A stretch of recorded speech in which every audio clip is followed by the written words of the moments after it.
Baik, teman-teman semuanya, mohon maaf karena tadi ada kendala teknis, kendala jaringan sehingga terputus videonya, ya. Maka saya lanjutkan kembali untuk video yang kedua atau video lanjutan berkaitan dengan pembahasan ya sejarah undang-undang hukum keluarga di Turki ya. Baik, saya share kembali. Nah, jadi pada tahun 1876 ya itu kan sudah ada ya undang-undang sipil ya atau yang mengatur khususnya dengan hukum keluarga di Turki. Nah, kemudian ya undang-undang yang eh, apa merujuk pada salah satu madhab ya yaitu eh, Hanafiyah di situ. Nah, kemudian mendapatkan banyak kritikan ya dari para pembaharu. Artinya apa? Nah, ada masukan-masukan terutama berkaitan dengan hak-hak perempuan. Nah, salah satunya adalah adanya gerakan reformasi hukum keluarga di Turki dan ini terjadi pada tahun 1915 ya atau 1915 ini ada dua kasus yang dianggap besar ya dan menjadi pemicu gagasan adanya pembaharuan hukum keluarga di Turki. Yang pertama ya, sorry. Hmm,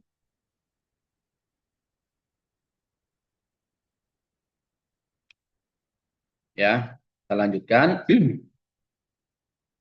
Kasus yang pertama adalah kasus penelantaran istri, yaitu suami mengkhianati istri dan tidak memberikan nafkah. Padahal itu adalah kewajiban suami dan juga haknya seorang istri mendapatkan nafkah. Ya, baik nafkah lahiriah maupun nafkah batiniah. Nah, yang kedua, kasus seorang suami yang mengalami sakit berat. Ya, dalam hal ini, suami menderita penyakit yang serius sehingga mengancam kelangsungan rumah tangga. Tapi istri tidak punya dasar hukum untuk minta cerai. Nah, jadi ada peristiwa-peristiwa yang cukup krusial bagi masyarakat Turki, khususnya kaum perempuan ya. Bagaimana ya jika ya seorang suami sakit berat, kemudian tidak mampu memberikan nafkahnya, lahiriah maupun batiniah, ya, terus istri nggak bisa menuntut cerai. Nah, ini menjadi momentum ya, momentum perihal reformasi hukum keluarga di Turki. Nah, makna penting reformasi ini adalah ya berdasarkan dua contoh kasus yang cukup besar ini ya ini membuka mata masyarakat dan pemerintah bahwa sistem hukum keluarga yang lama yaitu pada tahun 1876 ya itu dirasa tidak adil bagi kaum perempuan ya. Contohnya kasus nomor 1 dan 2 ini sehingga reformasi dianggap perlu untuk memberikan ruang partisipasi hukum bagi istri atau perempuan dan memperkuat perlindungan hak dalam perkawinan. Nah, ini menarik. Jadi reformasi itu tidak begitu saja, tapi ada peristiwa yang menjadi pemicu, yang melatar belakangi tuntutan masyarakat untuk merubah undang-undangnya, ya, merubah aturannya. Ya, salah satunya di Turki adalah karena adanya peristiwa suami tidak bertanggung jawab atau menelantarkan istri. Kemudian ada suami yang kondisi kesehatannya tidak baik misalkan. Nah, istri tidak punya hak untuk menceraikan. Ya, maka ini menjadi usulan untuk reformasi hukum ya, ataupun undang-undang di Turki. Nah, kemudian ya 2 tahun berikutnya ya pada tahun 1917 ya ini undang-undang ada pembaharuan lahir Undang-Undang Hukum Keluarga Turki Utsmani ya setelah reformasi pada tahun 1915. Nah, nama undang-undangnya adalah Hukum ya Keluarga Utsmani ya Al-Qanunu ya Qararul Huquqi ya Al-Illah Al-Utsmaniyah yang lahir pada tahun 1917 yang dikenal dalam bahasa Inggris sebagai the Ottoman Law of Family Rights gitu ya. Jadi undang-undang hukum keluarga Utsmani ya, the Ottoman Law of Family Rights di situ. Ini menarik ya. Reformasi 2 tahun kemudian melahirkan undang-undang yang baru. Ya, ini kan peristiwa momentum ya, monumental yang bisa dijadikan sebagai landasan perubahan suatu tatanan bernegara, khususnya dalam konteks masalah hukum keluarga. Nah, di dalam undang-undang tersebut, yaitu pada tahun 1917 ini ya, ini mengatur prinsip takhayyur, yaitu pemilihan hukum dari berbagai macam mazhab ya, bukan hanya Hanafi saja. Artinya ada Imam Hanafi, Imam Maliki, Imam Hambali, wa Imam Syafi'i, ini dijadikan sebagai sumber atau referensi untuk pembaharuan hukum. Jadi Turki pada tahun 1917 ataupun pada masa Utsmani ini ya tidak hanya bermadhabkan pada hanya Hanafi saja ya, tapi eh, dengan menggunakan mazhab-mazhab yang lain ya sebagai metode ya yang memungkinkan penyusunan hukum keluarga yang lebih progresif dan akomodatif. Apa artinya? Progresif itu bergerak maju ke depan ya. Akomodatif artinya mengakomodir ya, menerima terhadap kebutuhan sosial masyarakat ya. Kalau dalam pandangan saya memang aturan itu sifatnya harus progresif, bukan ke belakang ya, bukan mundur tapi harus maju menyesuaikan dengan situasi dan kondisi ya, karena secara sosiologis ya tentu berbeda kondisi pada tahun 1876 sampai dengan 1915 dan juga 1917 ini kan berbeda situasinya, kondisinya, masyarakatnya kan berbeda. Maka yang namanya aturan ataupun undang-undang harus progresif dan juga tentunya akomodatif terhadap kebutuhan masyarakat. Nah, isinya apa? Ya, undang-undang tersebut ya, ini ada 156 pasal. Walaupun di dalamnya belum mengakomodir hukum waris. Karena apa? Karena hanya fokus pada masalah perkawinan, perceraian, ya, dan hak-hak keluarga. Ya, ini kan menarik ya. Kalau apa? Jadi masih fokus pada masalah kawin, cerai, kemudian hak-hak sebuah keluarga. Waris belum masuk, ya. Meskipun terbatas, tapi langkah ini dianggap sebagai suatu terobosan besar, ya, karena pertama kalinya hukum keluarga Islam dikodifikasi secara resmi dalam bentuk undang negara dengan mengacu pada madhab-madhab yang berbeda. Jadi tidak hanya satu madhab saja, ya. Kalau misalkan di Indonesia mayoritas, saya katakan mayoritas Syafi'iyah, tapi kan tidak lantas kemudian madhab Syafi'i ini menjadi sumber pembentukan undang-undang di Indonesia. Misalkan Undang-Undang Nomor 1 Tahun 74 ya 1974 tentang perkawinan itu kan tidak merujuk pada salah satu mazhab tertentu ya, tetapi langsung merujuk pada ketentuan hukum Islam tentang perkawinan. Misalkan dalam perkawinan Islam itu hukum perkawinan Islam yang namanya orang nikah ya laki-laki dan perempuan, kemudian seiman ya kan, ada wali ya, ada mahar misalkan ya.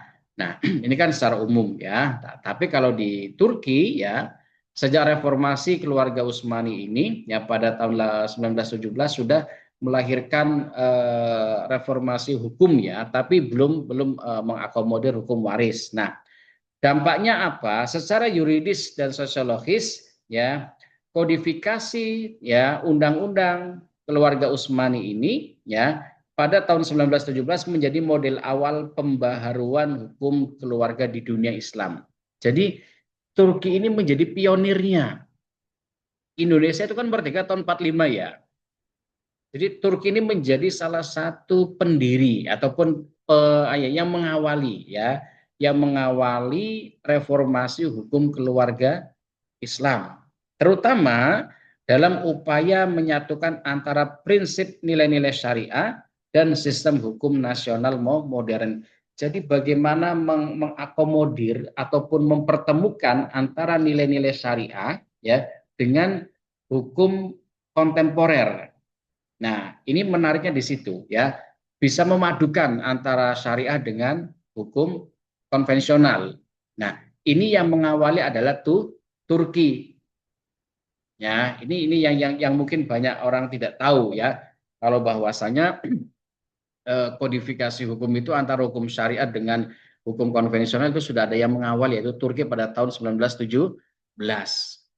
Nah, maka ini jadi catatan penting ya untuk kita perlu kita ketahui. Nah, kemudian ya, ketika tahun 2 tahun berikutnya ya, pada tahun 1919 sampai dengan 1923 ya, ini ada krisis politik ya, pasca Utsmani. Nah, ini khususnya dalam konteks politik pada pasca Perang Dunia Pertama ya. Kerajaan Utsmani mengalami disintegrasi. Ya, muncul ketidakpercayaan publik misalkan.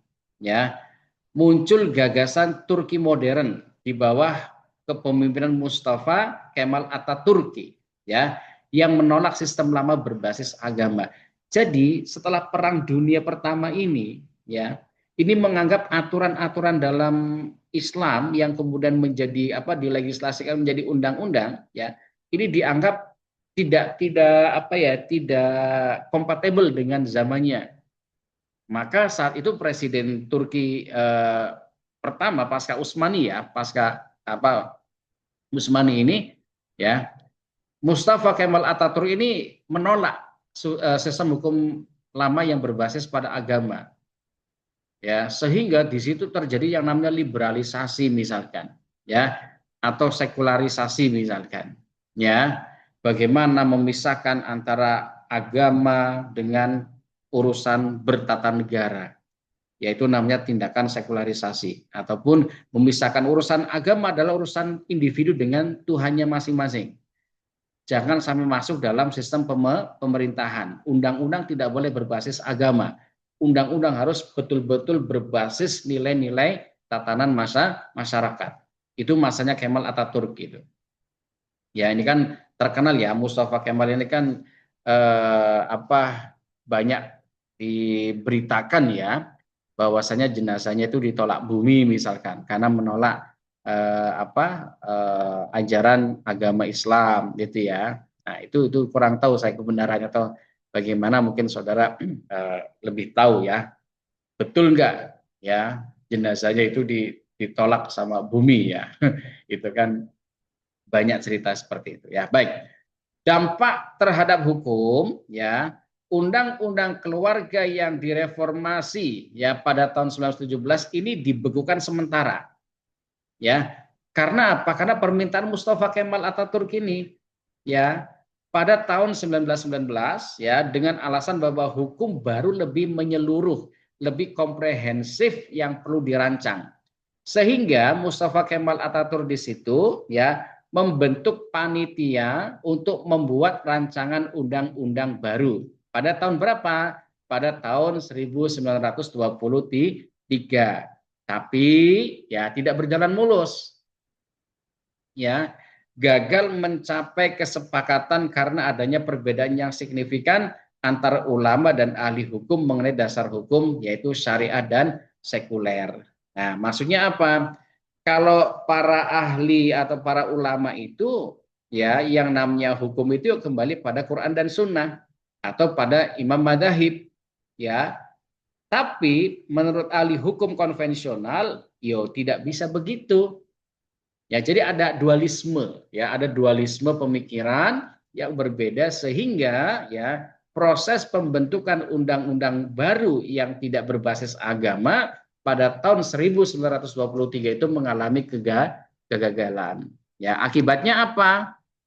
Ya, akibatnya adalah ya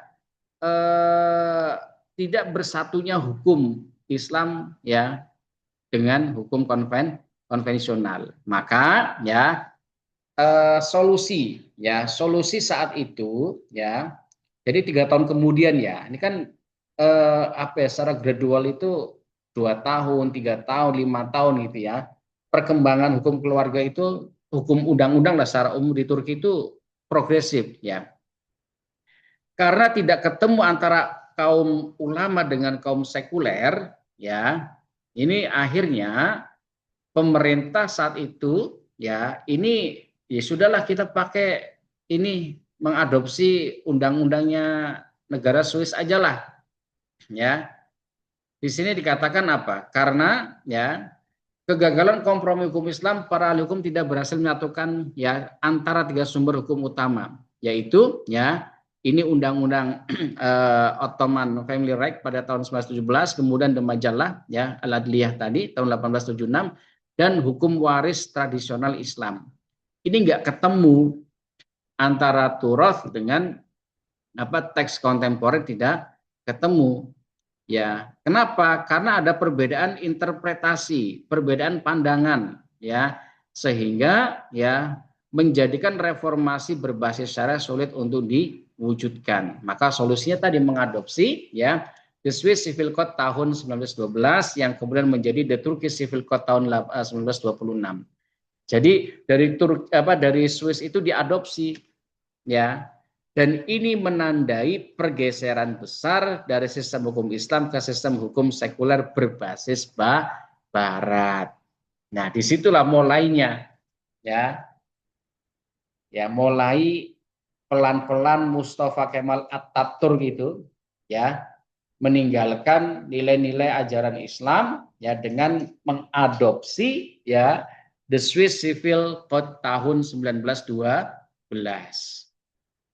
Ya, jadi pure ya mengadopsi dari hukum Barat.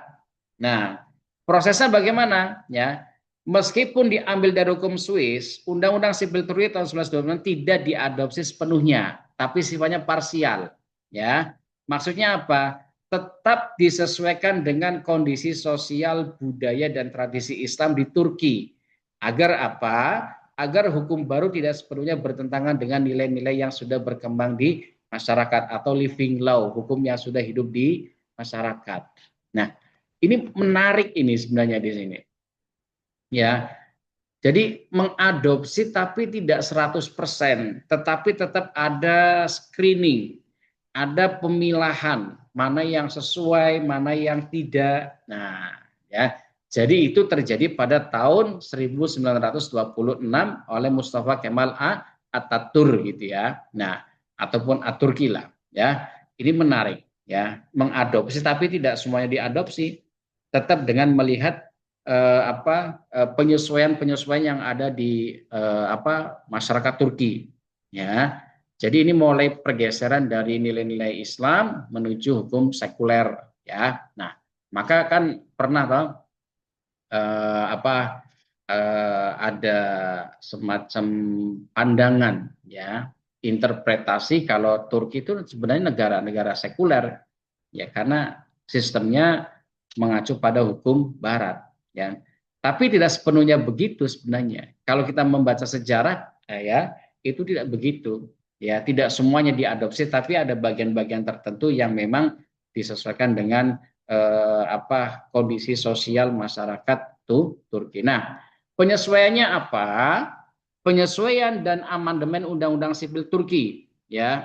Ini bergerak lagi, ya. Setelah tahun 1926, kemudian ada masa transisi ya untuk pembaharuan ya penyusunan undang-undang baru, ya. Ini terjadi dari tahun 1933 sampai dengan 1996, ya. Ada upaya harmonisasi hukum, ya. Apa yang dilakukan? Ada 6 kali amandemen perubahan untuk menyesuaikan isi undang-undang dengan prinsip-prinsip moral dan sosial masyarakat Turki, ya, dan sebagian juga dipengaruhi oleh nilai-nilai Islam. Jadi amandemen itu tetap berjalan, progresif, bergerak, ya, bergerak maju, ya, pelan-pelan bahkan sampai 6 kali amandemen undang-undang di Turki itu, ya, tanpa meninggalkan nilai-nilai ajaran Islam, ya. Nah, maknanya apa? Maknanya adalah reformasi hukum keluarga Turki menunjukkan bahwa sekularisasi hukum tidak serta-merta menghapus nilai-nilai Islam, ya. Artinya ya akarnya jangan dicabut, tapi menyesuaikan dalam konteks modernitas, modernitas. Inilah yang saya sering katakan di kelas, ya. Apa yang saya sampaikan? Dalam memahami agama Islam itu tidak cukup hanya dengan pendekatan teks saja, ya, tapi perlu pendekatan konteks. Teksnya adalah wahyu, hadis, ada Quran, itu wahyu Quran ya, ada hadis. Nah, kemudian konteksnya apa? Dengan pendekatan ijma, ya, kesepakatan sebagian ulama. Dengan metode apa? Dengan metode kias, istihsan, istishab, maslahah mursalah, sadu dharai, ya, dan lain sebagainya, yang prinsipnya adalah untuk memahami, ya, kondisi masyarakat dengan berlandaskan pada nilai-nilai ajaran Islam. Tetap merujuk pada dalil yang utama, itu Quran dan Sunnah. Karena ijma itu ranahnya fikih, ya, pemikiran, istihadiyah, ya. Dalam beristihad tetap merujuk pada Quran dan Sunnah yang sifatnya global, ya. Baik, kemudian Turki menjadi contoh negara pertama yang, ya, di dunia Islam yang mengalami transisi dari sistem hukum syariah menuju sistem hukum sipil modern, ya. Dan proses ini menggambarkan adanya dialektika antara tradisi dengan modernitas dalam pembentukan hukum keluarga. Menarik ini kalau dikaji lebih lanjut kan. Jadi bagaimana antara nilai-nilai tradisi, nilai-nilai ajaran agama ini bisa berpadu dengan modernitas. Ya. Tidak kemudian kita mengatakan bid'ah itu kan yang banyak dikatakan begitu. Wa kullu bid'atin dhalalah wa kullu dhalalatin finnar. Itu betul, tapi makna bid'ah itu kan bukan dalam semua aspek kehidupan dikatakan bid'ah yang tidak ada pada masa Rasulullah kan. Ya. Bid'ah itu kan artinya bukan berkaitan dengan hukum, ya. Hukum apa? Halal haram, makruh, sunnah, mandub misalkan. Bukan kan? Bid'ah itu kan hanya menghukumi peristiwa ini tidak ada pada masa Rasulullah, ini ada pada masa Rasulullah misalkan. Jadi untuk mengklasifikasikan saja, tidak sampai menjatuhi, ya, hukum halal haram dan seterusnya.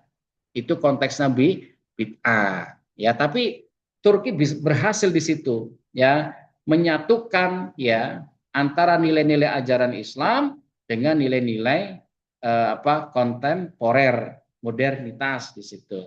Ya, harusnya ini menjadi menjadi contoh lah, ya, menjadi contoh bagi negara-negara lain yang khususnya yang mayoritas beragama Islam dalam menerapkan sesuatu hukum, ya, untuk bisa disesuaikan dengan konteks yang ada. Ya, ini menarik di situ. Nah, Turki tahun 56 sudah berjalan. Berarti kan sekitar berapa, ya? 5 tahunan, ya, setelah Indonesia merdeka. Nah, ruang lingkupnya apa? Nah, ini pembaharuannya ada hukum perkawinan, ada perceraian, ada hubungan keluarga, ada kewarisan, ya, ada kontrak dan obligasi. Ini masalah ekonomi juga sudah mulai masuk. Ya, ini kan menarik gitu kan.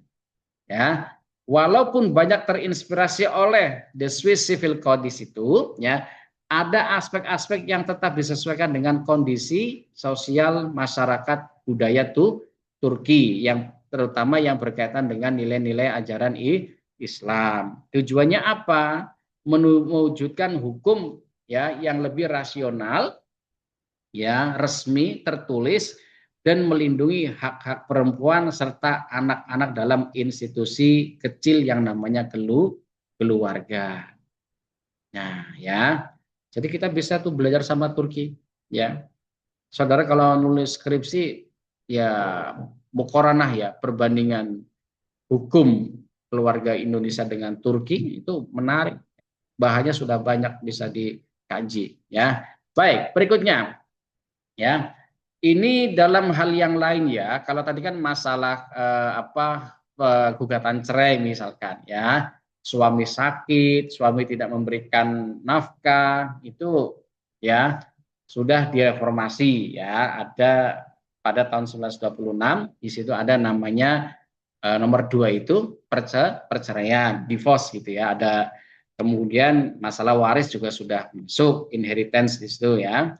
Kemudian hukum ekonominya juga sudah masuk. Nah, berikutnya dalam konteks perkawinan munakahah.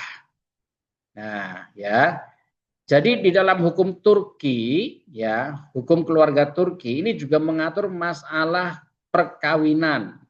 Nah, sebelum sampai jenjang perkawinan, ya, Turki juga mengatur masalah khidbah ataupun lamaran ataupun tunangan.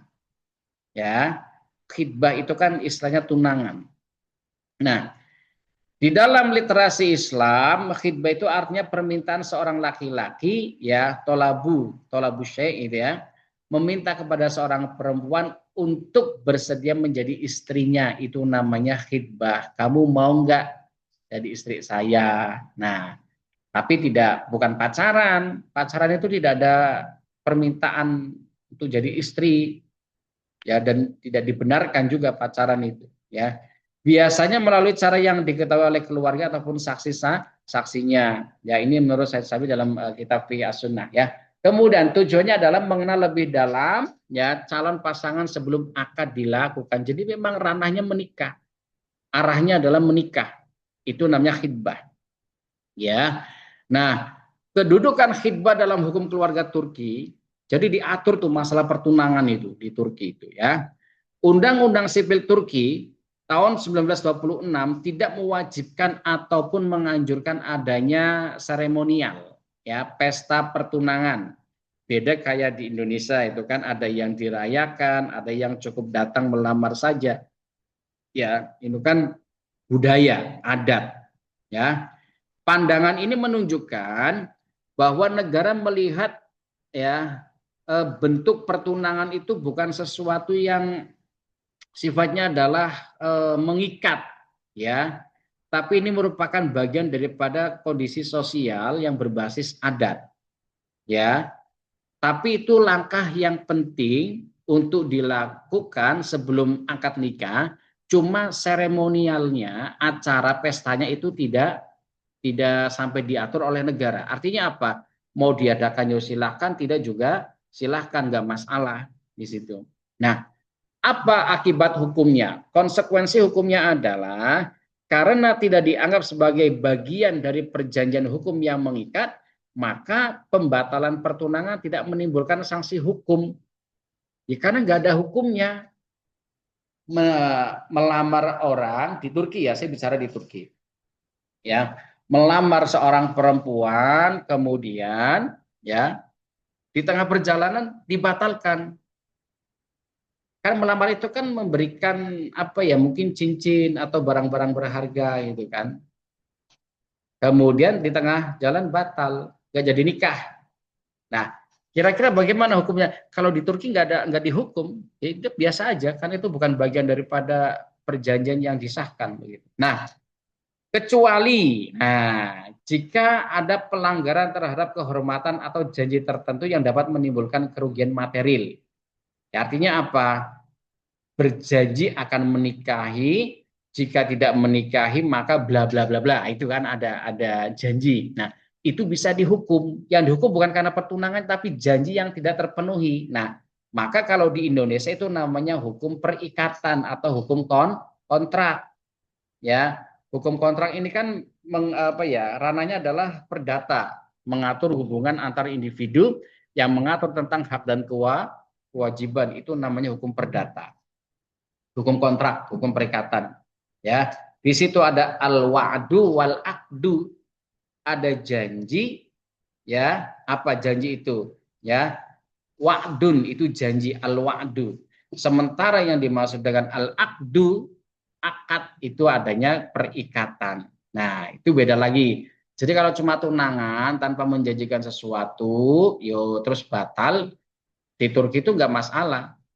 Tapi kalau dalam tunangan itu kemudian ada ikatan-ikatan tertentu yang menjanjikan sesuatu dan kemudian terjadi wan prestasi, ingkar janji, baru ada sanksi hukumnya. Nah, di sini menunjukkan bahwa pertunangan hanya sifatnya moral dan sosial, bukan kontraktual. Ya, jadi namanya tunangan itu ya nggak sampai diatur, ya. Tapi silakan. Tapi kalau sudah ada kontrak sifatnya mengikat, itu beda lagi. Nah, Maknanya apa di sini? Ya, makna filosofisnya berkaitan dengan sistem pertunangan ataupun khitbah di Turki, ya. Ini sejalan dengan prinsip modernisasi hukum keluarga Turki. Jadi kalau orang tunangan terus batal itu biasa aja gitu. Ya, selama tidak ada perjanjian yang mengikat lainnya, ya, yaitu menekankan kebebasan individu dan rasionalitas dalam memilih pasangan hidup tanpa tekanan adat atau agama yang kaku. Ini menarik di sini. Ini bukan berarti mengeliminir aturan agama, bukan ya, tetapi tetap bagaimana melihat apa ya, aspek sosiologisnya, ya, bahwasanya menikah itu bukan untuk 1 hari, 1 bulan, setahun, tapi tulus zaman, tulul waktu. Ya bahkan dalam Islam itu kan nanti juga sampai ketika di apa ya, di eh, surga atau neraka nanti kan bisa bareng-bareng dengan keluarganya kan. Maka nikah itu untuk selamanya. Ya, jadi perlu dipertimbangkan dengan matang. Ya, baik. Nah, termasuk di dalamnya ya hasil reformasi hukum pada tahun 1926 ini ya, ini juga mengatur tentang usia perkawinan. Saya bicara Indonesia dulu ya. Indonesia pada Undang-Undang Nomor 1 ya, Undang-Undang Perkawinan ya, Nomor 1 tahun 74 ya, sebelum diamandemen ya. Itu kan apa, usia perkawinan bagi perempuan adalah 16, laki-laki 19. Tapi kemudian di Indonesia di amandemen ya, kalau tidak salah tahun 19 ya, 2019 ya. Usia laki-laki dan perempuan sama, yaitu 19 tahun baru boleh nikah. Nah, di Turki ya, untuk nikah itu minimal laki-laki usianya 17 tahun. Ya, kemudian perempuan usianya minimal 15 tahun baru boleh nikah. Ya, itu kan masih SMP ya. Nah, dalam kasus-kasus tertentu, pengadilan dapat memberikan dispensasi kawin. Sama lah kayak di Indonesia. Ya, syaratnya ya laki-laki minimal 15 tahun, perempuannya 14 tahun, tapi dengan catatan ada izin dari orang tua atau wali. Misalkan daripada zina, daripada terjebak pada hal-hal yang dilarang, ya sudah dinikahkan saja. Nah, itu diatur oleh undang-undang Turki. Nah, konteks sosial hukumnya apa?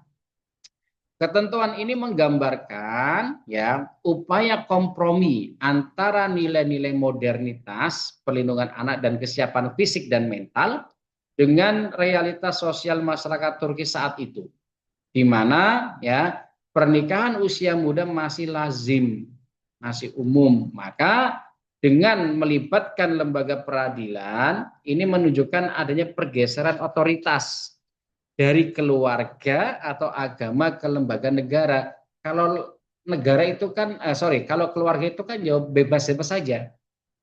Nah, ini bergeser dari otoritas keluarga untuk memberikan izin kawin, menikah, ya, menjadi ranahnya otoritasnya negara dalam memberikan izin perkawinan.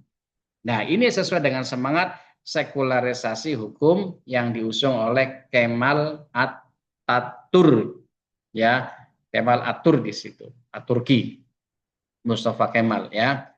Jadi ada plus minusnya, ya, tidak kemudian negatif semuanya tidak, tapi ada plus minusnya ya. Tapi tujuannya adalah kebaikan walaupun tidak semuanya juga ya, karena tadi dengan mengadopsi Swiss Civil Code-nya itu ya, undang-undang sipil Swiss, walaupun tidak semuanya, ya parsial sebagian saja, yang kemudian dikontekstualisasikan dengan nilai-nilai Islam dan juga sosiologis kondisi sosial masyarakat Turki dan budayanya, maka ini menjadi sesuatu yang menarik, perpaduan antara hukum Islam dengan hukum kontemporer ya.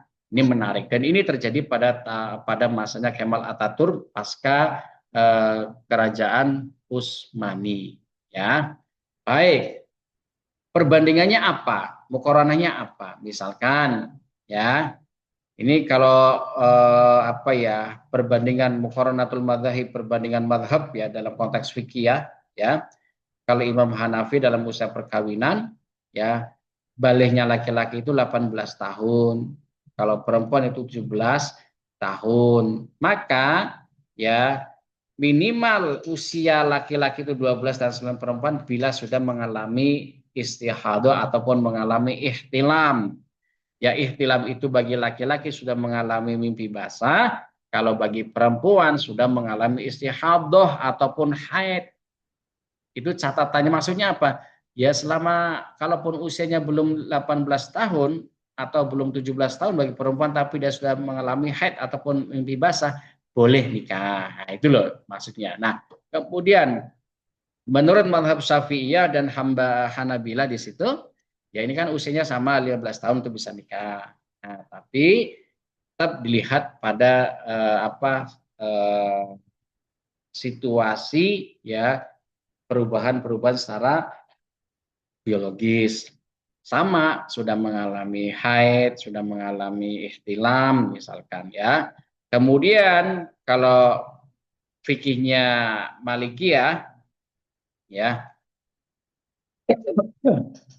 usianya sama-sama 17 tahun untuk bisa menikah, pertimbangannya adalah usia itu lebih tinggi ya dengan memperhatikan kedewasaan sosial. Jadi usia itu ya bisa menunjukkan kedewasaan seseorang walaupun apa ya ada istilah mengatakan tua itu pasti, dewasa belum tentu. Nah, tapi itu kan itu konteks psikologis ya. Tapi dalam konteks sosiologis berbeda lagi. Sorry, saya minum dulu. Itu ya. Oke, semoga dipahami. Kalau ada pertanyaan nanti bisa disampaikan di di kolom komentar di grup WA ataupun nanti di pertemuan berikutnya. Ya, baik. Nah, kemudian ini ada perbedaan yang cukup mendasar di dalam hukum Islam klasik, ya. Kalau dalam fikih ini melihatnya dari aspek biologis seperti haid, seperti ikhtilam, ya, ataupun dalam konsep yang lebih umum adalah sudah masuk masa balik, ya, bukan angka usia. Sementara dalam konteks undang-undang sipil Turki, ya, usia legal itu sebagai syarat administratif. Jadi walaupun sudah mimpi basah, sudah haid, tapi kalau usianya belum masuk itu nggak boleh nikah. Itu di Turki, gitu ya. Nah, ini menandai adanya pergeseran dari konsep biologis ya ke konsep hukum positif. Yang dipakai adalah apa? Maka yang dipakai undang-undang, bukan hukum Islam lagi.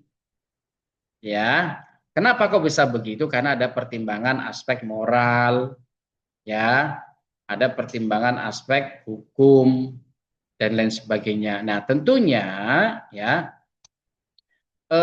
aspek-aspek ini ya ini juga bersesuaian dengan makosid syariah.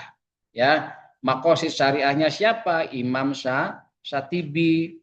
Di situ ada hifdzun nafsi, ya, ada hifdzun nasal, kemudian ada hifdzul ird ataupun eh, tentang menjaga kehormatan seseorang.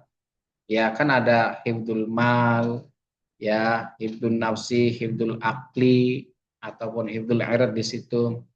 Ya, nah artinya ya eh, apa ya penyesuaian antara nilai-nilai dalam ajaran Islam dengan hukum kontemporer ya modernitas di Turki ini juga memperhatikan aspek-aspek makosidus syariahnya ya mungkin dalam pandangan sebagian orang ini adalah sesuatu yang sangat sekuler ya ya tergantung sudut pandang tapi dalam pandangan yang lain oh tidak ini adalah bagian daripada kemudian progresivitas hukum Islam ya hukum Islam tidak sifatnya tradisional ansih begitu ya tapi sifatnya adalah bergerak ya mengarah menuju pada tatanan masyarakat modern di mana hukum Islam itu bisa menyesuaikan dengan atau disesuaikan ya kondisi sosial yang ada tanpa meninggalkan wahyu, tanpa meninggalkan sunnah.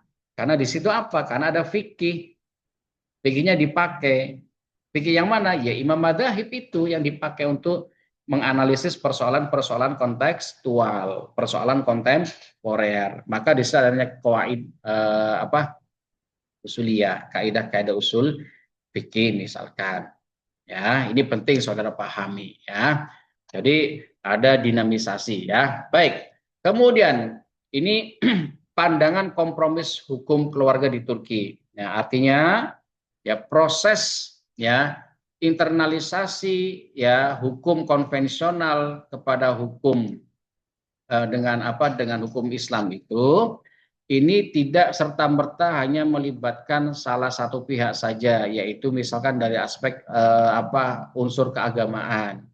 Tetapi lembaga negara masuk di situ, yaitu pengadilan. Ya, misalkan apa? Ini berkaitan dengan masalah, contohnya tadi masalah perkawinan, ya. Di mana nilai komprominya, ya? Pendekatan hukum keluarga Turki mencerminkan adanya jalan tengah. Kan saudara sudah hafal itu. Khairul umuri ausa tuha. Ya, sebaik-baik persoalan adalah kita ada jalan tengahnya. Nah, di tengah-tengah. Nah, antara hukum Islam klasik dengan hukum modern barat. Indonesia bagaimana Pak? Nanti kita kaji di akhir ya, karena kan sesuai dengan RPS-nya Indonesia kan nanti di akhir ya. Jadi Mesir sudah ya, nanti Turki, kemudian nanti ke mana? Maroko, Yaman, baru Indonesia. Ya, ini menarik ya. Jadi kita jalan-jalan ya ke beberapa negara Islam ya, jalan-jalan secara intelektual maksudnya ya. Baik. Kemudian dari Islam tetap memperhatikan prinsip moral, tanggung jawab, dan tentunya adalah izin atau restu dari keluarga. Sementara dalam perspektif Barat ini menekankan pada perlindungan hak individunya, kedewasaan hukumnya, dan juga legalitas administratifnya. Ya, nek 7 tahun usianya 17 tahun belum masuk ya secara undang-undang tidak boleh ya, maka tidak boleh nih nikah. Nah, kemudian ya bisa dipahami makna reformasi sosialnya bagaimana. Ya artinya ya undang-undang baru Turki ini ya pada tahun 1930-an ini ya ini menunjukkan arah reformasi hukum keluarga ya dari sistem yang katakanlah cenderung konservatif ya menuju sistem hukum egaliter, tasamu, ada kesamaan hak gitu ya, baik hak laki-laki maupun perempuan. Kemudian sistem hukum yang sifatnya rasional bisa diterima dengan akal yang sehat ya dan cenderung adaptif terhadap modernitas. Ya, Islam itu tidak tabu dengan modernitas. Islam itu terbuka, inklusif, tanpa sepenuhnya meninggalkan nilai-nilai keislaman di dalam masyarakat. Nah, ini ada kompromi ya, kompromi antara hukum Islam dengan hukum kontemporer. Nah, kemudian ya ini agak cukup panjang ya pembahasannya. Semoga saudara tetap bisa menyimak ya. Oke, karena penting untuk mengetahui bagaimana perbandingan hukum keluarga di negara-negara Muslim yang lainnya. Tidak hanya di Indonesia, tapi juga kita bisa melihat di negara yang lain, terutama Turki ya, karena aspek sejarahnya punya sejarah yang panjang ya. Nah, prinsip umum larangan pernikahan dalam Undang-Undang Sipil Turki. Nah, ketentuan dasarnya apa? Undang-Undang Sipil Turki menetapkan sejumlah kategori larangan perkawinan. Ya, ini kan sama ya, kurang lebih sama dalam hukum Islam. Nikah itu boleh, tidak ada aturannya. Ya, tatanan moral, keturunan yang sah, misalkan bobot bibit bebet kalau orang Jawa mengatakan ada keseimbangan sosial keluarga. Larangannya apa? Ya, orang dilarang menikah dalam undang-undang Turki, ya, berlaku bagi pasangan yang punya hubungan sedara, nasab. Kakak adik nggak boleh nikah, Islam juga nggak boleh gitu. ya, atau misalkan apa ya, ya anulah ya, betul-betul mahram itu nggak boleh dinikahi. Hubungan karena perkawinan, musyawarah, kemudian hubungan lain yang diakui secara hukum seperti adopsi. Anak angkat itu nggak boleh dinikahi di Turki.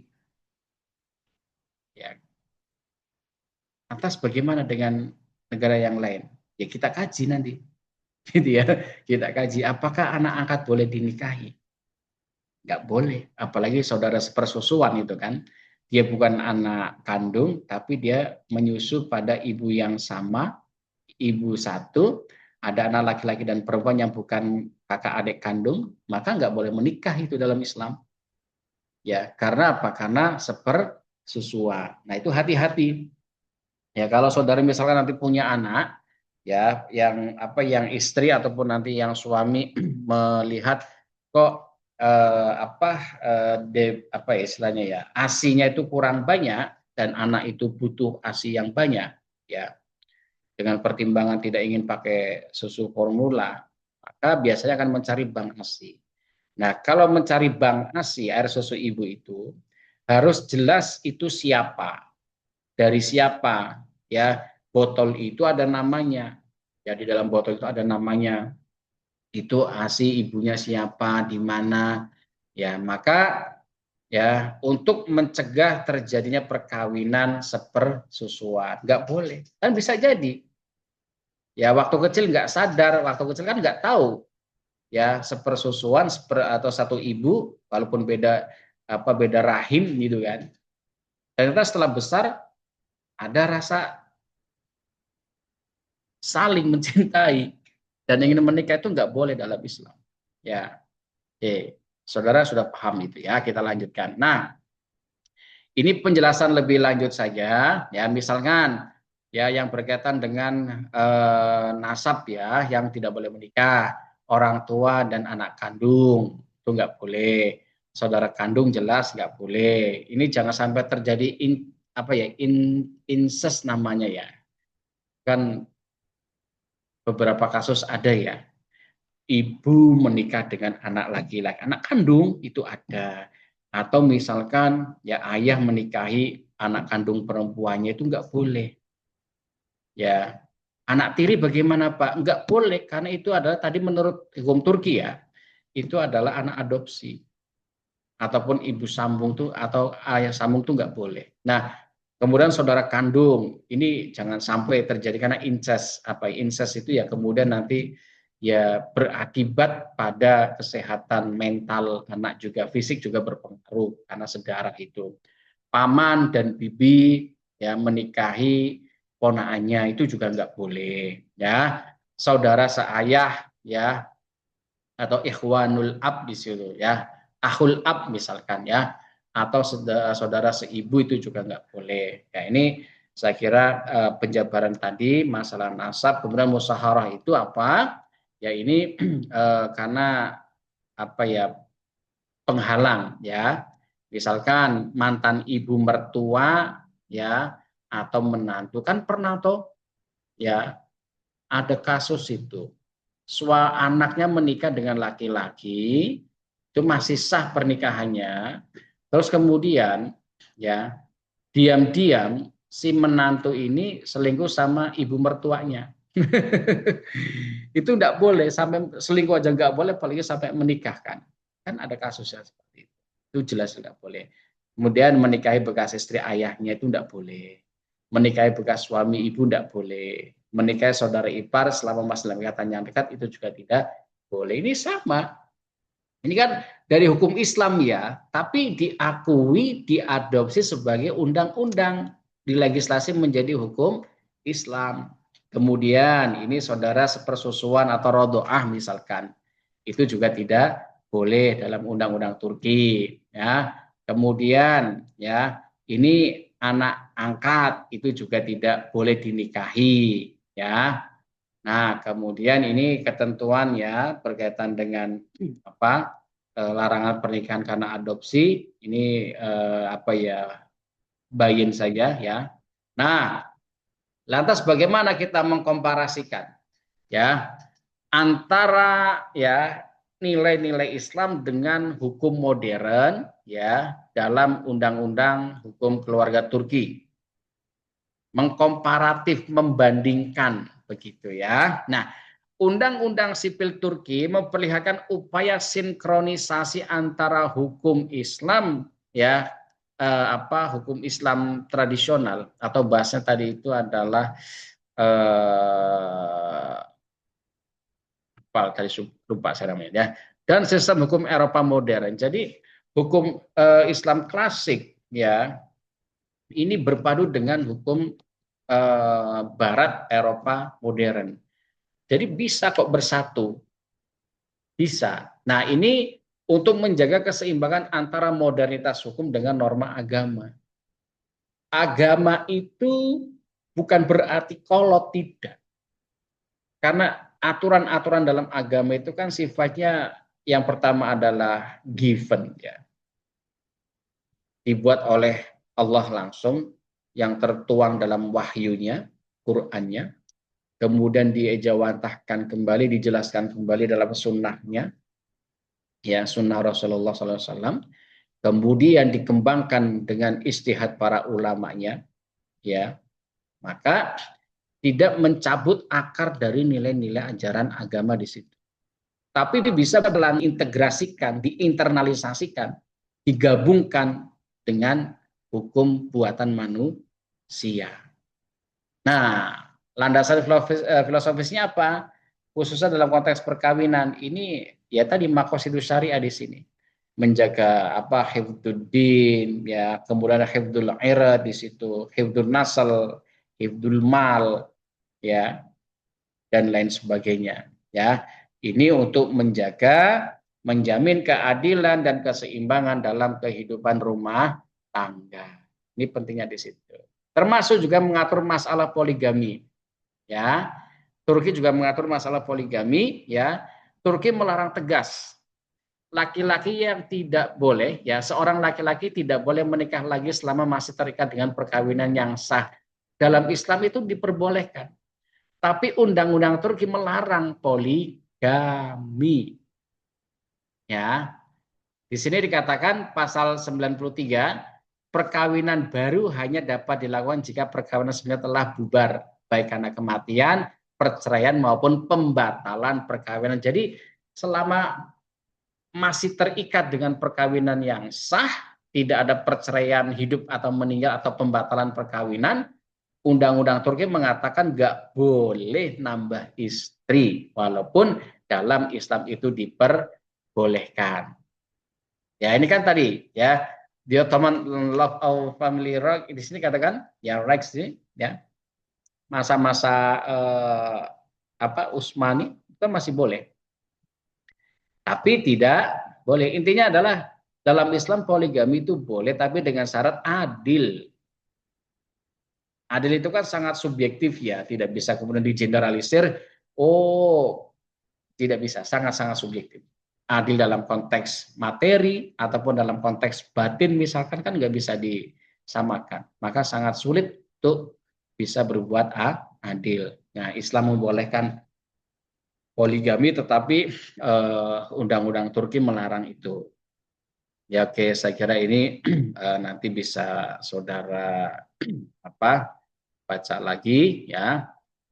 Kemudian ini kalau melihat dalam perspektif fikih ya, istihad ulama dan juga nilai-nilai yang terkandung dalam ajaran agama secara teologis ya.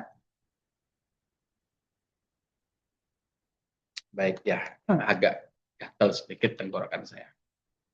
Nah, ya. Coba dilihat yang paling bawah itu.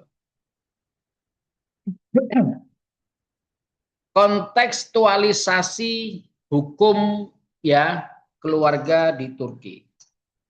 Nah, pada masa abad ke-20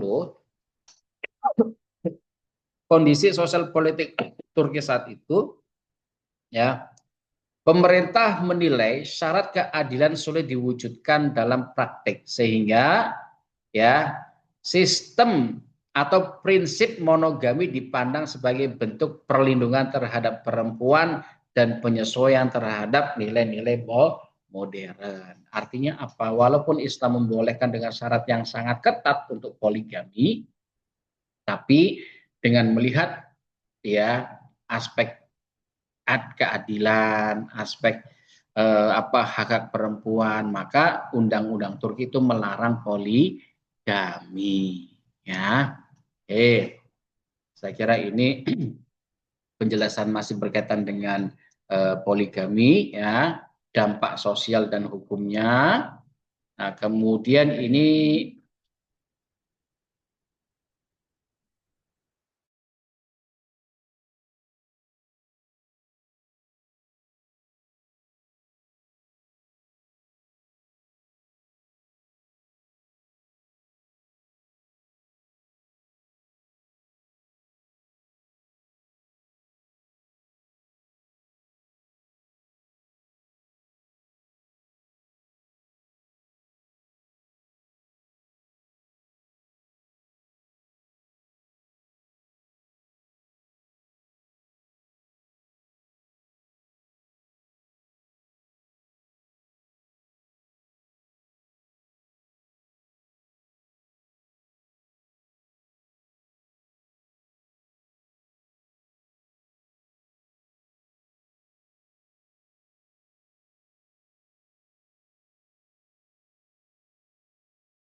ya kebetulan juga sedang ada adzan, jadi saya mute sebentar ya. Nanti kita lanjutkan lagi.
Baik,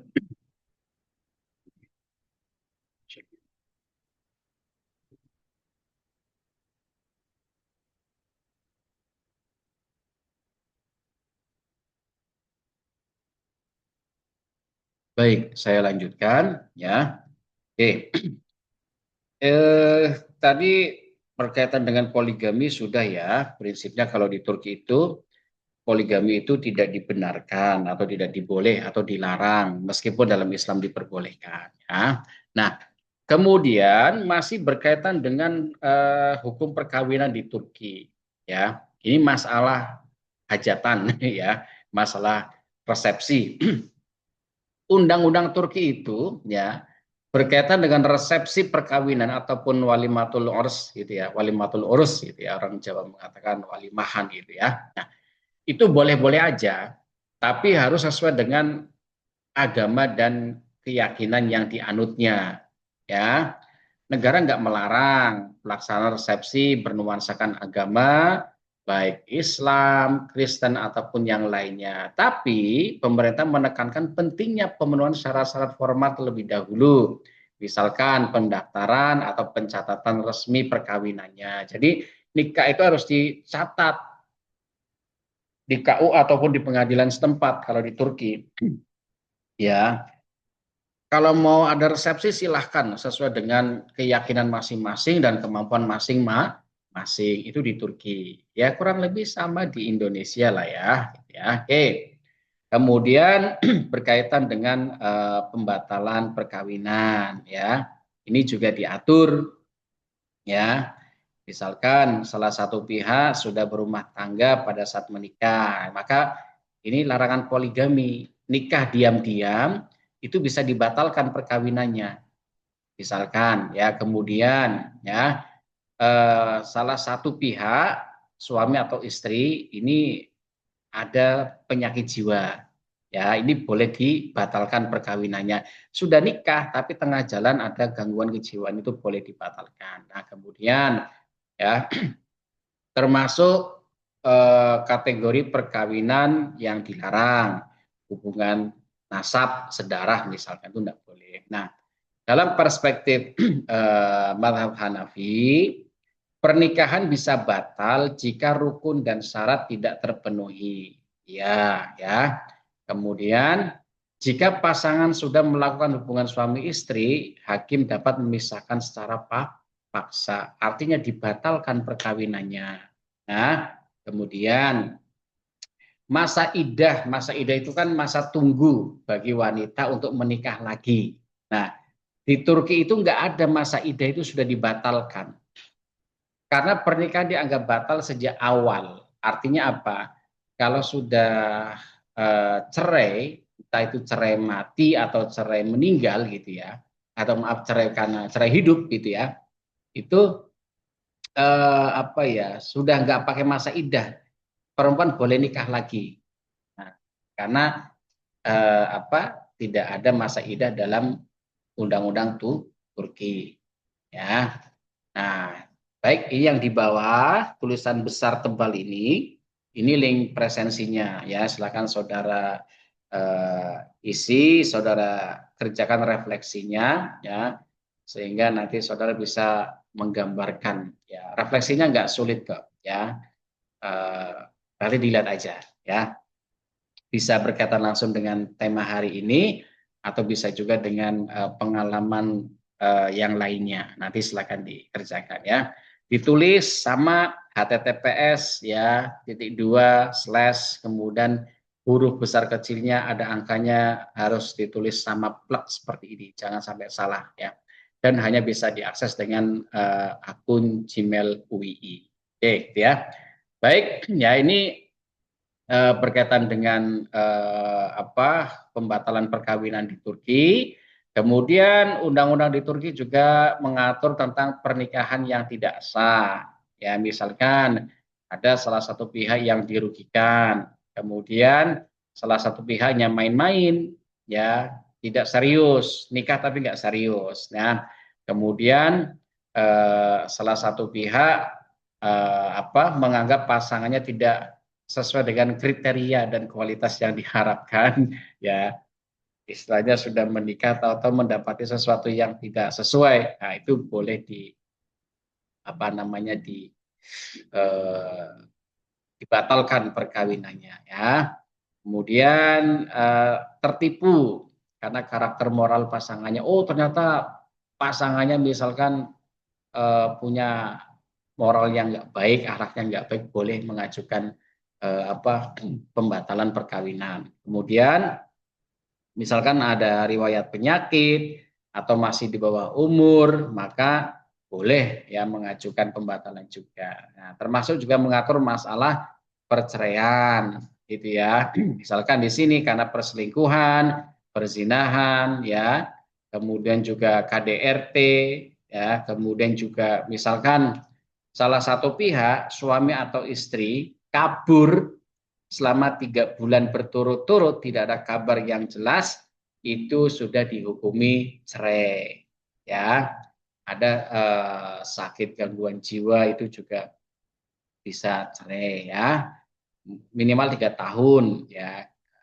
Ada cekcok yang tidak pernah selesai dan nggak bisa didamaikan lagi, maka bisa diceraikan. Nah, termasuk di dalam undang-undang Turki itu juga mengatur kompensasi, yaitu ganti rugi dalam perceraian. Ya, jika apa? Jika salah satu pihak diketahui bersalah, maka ia harus memberikan kompensasi, ganti rugi. Ya, misalkan finansial ataupun reputasi apa ya pencemaran nama baik misalkan dan lain sebagainya ya. Artinya apa? Ya, jika pihak yang diceraikan tidak bersalah, dengan selama pihak yang menceraikan adalah pihak pertama yang belum menikah lagi dalam jangka waktu maksimal 1 tahun dari tanggal perceraian. Nah, ini apa ya hak keadilan ya untuk menentukan ganti ruginya. Pengadilan yang menentukan ya artinya apa? Ya, ketentuan ini menekankan pada aspek keadilan dan juga perlindungan ekonomi. Jadi orang cerai itu nggak semata-mata diceretok tanpa ngasih ya nafkah ya. Jadi harus dilindungi betul orang-orang yang bercerai itu ya. Jangan asal cerai terus kawin lagi tanpa memberikan nafkah gitu kan. Nafkahnya bukan nafkah batiniah ya, tapi nafkah lahiriah, tapi nafkah ekonomi ya. Karena sudah cerai kan nggak boleh ketemu apa namanya eh, berhubungan lagi ya. Baik, berikutnya terakhir hukum waris ya. Undang-undang Turki juga mengatur masalah hukum waris. Nah, ini penting ya. Warisnya seperti apa? Ya, ini mengadopsi sistem ya hukum waris Swiss di mana ya aturan kewarisan tanpa wasiat menekankan prinsip kesetaraan gender. Jadi apa? Bukan sepikul segendong ya. Kalau dalam Islam itu kan 2:1, laki-laki dapat 2 bagian, perempuan dapat satu. Tapi kalau di dalam hukum waris bukan Prancis, tapi Turki ini mengadopsi sistem hukum di Swiss, negara Swiss. Apa? 1:1, laki-laki dan perempuan warisnya sama. Ya, nah kalau kita analisis, Undang-Undang Sipil Turki mencerminkan modernisasi hukum keluarga dengan menyelaraskan hak laki-laki dan perempuan dalam penerimaan waris. Maka kalau di Indonesia kan begini ya, karena hukumnya berbeda ya, masih mengadopsi pada undang-undang peraturan tentang waris itu dan mengacu pada hukum Islam laki-laki 2, perempuan 1. Kalau contohnya misalkan dalam pembagian warisan si perempuan itu yang bekerja, laki-laki tidak bekerja, kemudian laki-laki tetap dapat 2 ahli waris ini, ya, perempuan tetap dapat 1. Apakah itu dianggap adil misalkan? Kalau pendekatannya hukum waris Turki ya itu nggak adil karena di situ ada unsur kesetaraan gender dan ini ya ada pengaruh dari hukum Barat tentang sekularisasi hukum sekaligus mengurangi diskriminasi gender tradisional dalam hukum waris. Jadi kalau saudara mau menganalisis masalah waris, saudara pakai hukum warisnya siapa dulu ya. Kalau di Indonesia ya untuk hukum warisnya Turki nggak berlaku ya karena pendekatan yang berbeda ataupun sumber yang dipakai juga berbeda ya. Oke, jadi satu sisi hukum Islamnya di sini ditinggalkan, satu sisi dia mengedepankan aspek keadilan sosial, keadilan gender, laki-laki perempuan itu sama haknya, perempuan warisnya itu sama 1:1 gitu kan ya. Baik, nah saya kira ini teman-teman semuanya untuk materi tentang eh, hukum keluarga di Turki ya. Sebenarnya masih sangat banyak sekali ya kalau saudara lihat ini banyak yang saya hidden gitu ya. Saya tidak tampilkan karena ini berkaitan dengan sejarah peradaban di Turki. Ini tidak saya sampaikan, kalau saya sampaikan bisa 2 sampai 3 jam sendiri ya. Dan ini saya skip saja langsung masuk ke masalah undang-undangnya ya dan perubahan-perubahan hukumnya. Kemudian di slide berikutnya juga tidak saya tampilkan karena memang sangat panjang kalau kita bicara sejarah Turki ya, apalagi dikaitkan dengan undang-undang ya. Baik, sekali lagi ya, terima kasih semuanya ya, disimak dengan baik. Ini kita masih baru sampai Turki ya. Silakan saudara cernak kembali ya, saudara banyak membaca kembali berkaitan dengan perbandingan hukum keluarga di beberapa negara ya, di negara-negara Islam yang nanti muaranya adalah kita akan melihat di negara kita sendiri, negara Indonesia ya. Dan tentunya banyak membaca ya, saya berpesan pada teman-teman semuanya banyak membaca atau mungkin nonton film yang relate dengan tema-tema perkuliahan kita ini ya, karena ini akan menambah wawasan kita ya. Membaca, melihat film, kemudian didiskusikan dengan temannya, dengan dosennya, ataupun dengan guru-gurunya, ya supaya kita mendapatkan insight gitu ya, masukan-masukan ataupun highlight yang penting lah untuk memperkaya hazanah keilmuan kita. Ya, demikian. Terima kasih semuanya dan mohon maaf ya saya cukupkan. Bila taufik wal hidayah. Wassalamualaikum warahmatullahi wabarakatuh. Sehat-sehat semuanya, jaga kesehatan ya. Dan terima kasih. Saya tutup ya Zoom-nya.